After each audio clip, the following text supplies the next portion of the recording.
It started with a simple piece of land, a small neglected lot on the outskirts of a quiet suburban community in the USA.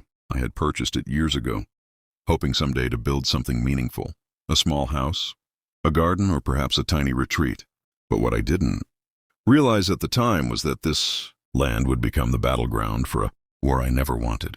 Karen, the HOA president and known neighborhood troublemaker, had her eye on that land from the moment I bought it. She claimed she owned it, an absurd claim, but one she insisted was backed by some mysterious, unofficial rule she'd made up. She would show up unannounced, criticizing my plans, spreading rumors, and demanding I sell or give her the land. Her obsession was strange, bordering on dangerous. For months I ignored her. I kept my head down, focused on my future plans, and documented everything.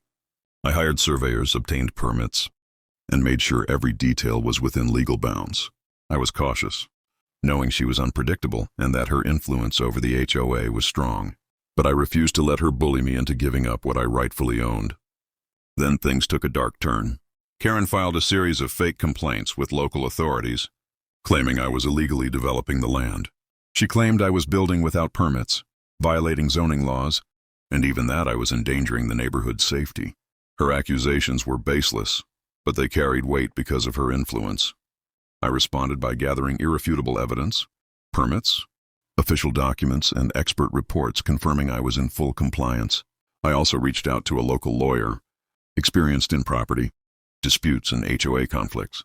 The lawyer confirmed that Karen's claims were false and that I had every right to develop my land. But Karen wasn't done. She escalated her tactics. She contacted law enforcement, filed false reports, and even attempted to bribe officials to seize my property. Her obsession grew to the point where she was willing to break the law just to get her way. Despite her efforts, I pressed on. I refused to be intimidated. I increased security around my land, hired legal counsel, and prepared for the battle ahead. I knew that Karen's true goal wasn't just land. She wanted control, power, and to humiliate me. And then the unimaginable happened. Karen's actions caught the attention of authorities, who launched an investigation into her misconduct. The truth was starting to surface, and I knew that her reign of terror was coming to an end. But I also understood that the fight was far from over. Karen's obsession had led her down a dark path, and I was determined to see justice done.